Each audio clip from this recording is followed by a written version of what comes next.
Assalamualaikum warahmatullahi wabarakatuh. Perkenalkan, nama saya Ratna Maulida dari Prodi Manajemen Universitas Cyber Asia. Kali ini saya akan mempresentasikan tentang fenomena pinjaman online atau pinjol, mata kuliah pasar dan lembaga keuangan kelas MJ218. Silakan menyimak ya. Pendapat atau perspektif tentang banyaknya masyarakat yang terjebak pinjaman online atau pinjol. Saat ini pinjaman online atau pinjol semakin marak digunakan masyarakat karena prosesnya cepat dan mudah. Hanya dalam hitungan menit dengan mengisi identitas diri dan foto selfie, uang cair ke dalam rekening dalam sekejap. Namun, banyak orang akhirnya terjebak hutang karena bunga yang tinggi, kurangnya memahami resiko, dan juga gaya hidup konsumtif. Bahkan, mahasiswa juga banyak yang menjadi korban pinjaman online ilegal. Oleh karena itu, semua pihak perlu ikut berperan untuk mengatasi masalah ini. Ada beberapa faktor utama mengapa orang terjebak pinjaman online atau pinjol. Yang pertama, kemudahan akses dan syarat. Proses pendaftaran yang cepat, pencairan kilat, dan hanya bermodalkan KTP membuat pinjol menjadi jalan pintas yang sangat menggoda. Yang kedua, kebutuhan mendesak. Kondisi darurat seperti anak sakit atau orang tua yang butuh biaya medis seringkali membuat orang tidak peduli dengan bunga yang tinggi asalkan dana cepat cair. Yang ketiga, gaya hidup dan gengsi. Keinginan untuk tampil setara dengan lingkungan, mengikuti tren di media sosial, dan membeli barang-barang mewah seringkali mendorong seseorang meminjam uang di luar kemampuan membayarnya. Yang keempat, kurangnya literasi keuangan, ketidaktahuan mengenai cara kerja bunga pinjaman, denda, dan biaya administrasi. Banyak juga yang tidak bisa membedakan antara kebutuhan dan keinginan. Yang kelima, rasa malu meminjam ke kerabat. Sebagian orang lebih memilih pinjol daripada meminjam ke keluarga atau teman karena takut dijuliti atau tidak dipercaya. Yang keenam, penggunaan untuk judi online. Banyak oknum terjerat pinjol karena menggunakan dana pinjaman sebagai modal untuk berjudi yang berujung pada kerugian besar. Yang ketujuh, jebakan pinjol ilegal.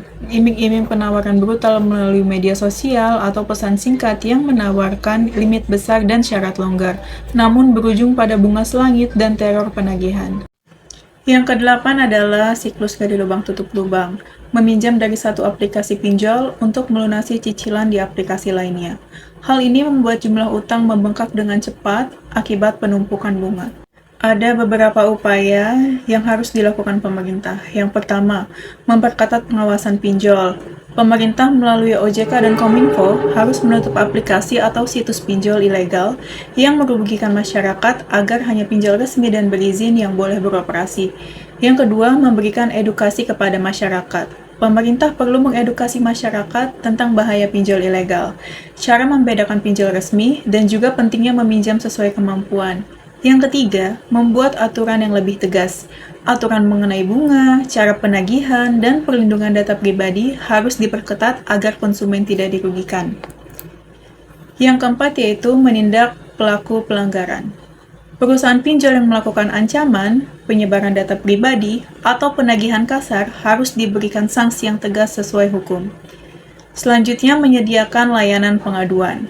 Pemerintah perlu mempermudah masyarakat untuk melapor jika menjadi korban pinjol ilegal atau mengalami penagihan yang tidak wajar, dan yang terakhir meningkatkan akses bantuan keuangan resmi.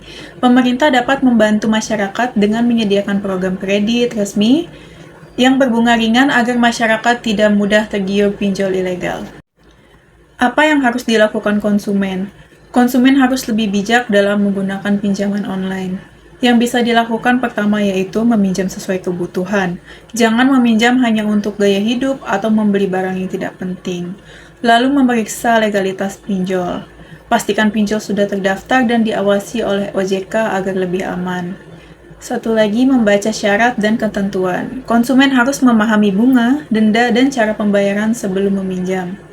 Mengatur keuangan dengan baik, seperti belajar menabung dan membuat perencanaan keuangan agar tidak mudah terlilit hutang. Apa yang harus dilakukan mahasiswa sebagai agen perubahan? Yang pertama adalah memberikan edukasi literasi keuangan seperti mengedukasi masyarakat tentang cara mengelola keuangan, bahaya utang berlebihan, serta cara membedakan pinjol ilegal dan legal. Edukasi bisa dilakukan melalui seminar, media sosial, maupun kegiatan pengabdian kepada masyarakat. Yang kedua adalah mengajak masyarakat lebih bijak menggunakan teknologi finansial. Mahasiswa perlu mengingatkan bahwa pinjol sebaiknya digunakan untuk kebutuhan mendesak dan sesuai kemampuan membayar, bukan untuk gaya hidup atau konsumsi berlebihan. Yang ketiga, menyebarkan informasi tentang pinjol ilegal dan legal. Mahasiswa dapat membantu masyarakat mengenali ciri-ciri pinjol ilegal, seperti bunga yang tidak wajar, ancaman saat penagihan, dan tidak terdaftar di Otoritas Jasa Keuangan atau OJK. Yang keempat, menjadi contoh dalam pengelolaan keuangan. Sebagai generasi muda terdidik, mahasiswa harus mampu mengatur keuangan pribadi dengan baik agar tidak mudah terjebak utang konsumtif. Yang kelima, memanfaatkan media sosial untuk kampanye positif.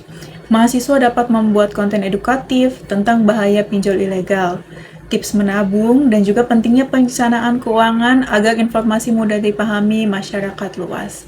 Yang keenam, mendorong pemerintah dan lembaga terkait untuk bertindak tegas. Mahasiswa dapat menyampaikan aspirasi melalui diskusi, kajian, maupun aksi sosial agar pemerintah lebih tegas menutup pinjol ilegal dan melindungi masyarakat.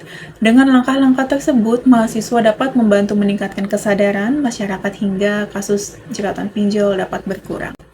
Ada beberapa dampak ekonomi dan sosial bagi konsumen pinjaman online ilegal. Di antaranya, tekanan psikologis. Banyak korban mengalami stres, depresi, bahkan bunuh diri. Yang kedua adalah kehilangan pekerjaan. Beberapa orang dipecat karena masalah utang dan penagihan. Selanjutnya, keretakan keluarga. Utang pinjol memicu konflik rumah tangga, bahkan perceraian. Dan yang terakhir adalah beban ekonomi. Utang berbunga tinggi membuat masyarakat sulit keluar dari jeratan finansial. Kesimpulan yang bisa diambil adalah masalah pinjaman online tidak bisa diselesaikan oleh salah satu pihak saja.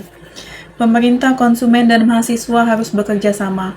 Pemerintah perlu membuat aturan dan pengawasan yang tegas. Konsumen harus lebih bijak dalam meminjam uang, dan mahasiswa harus menjadi agen perubahan melalui edukasi dan contoh yang baik.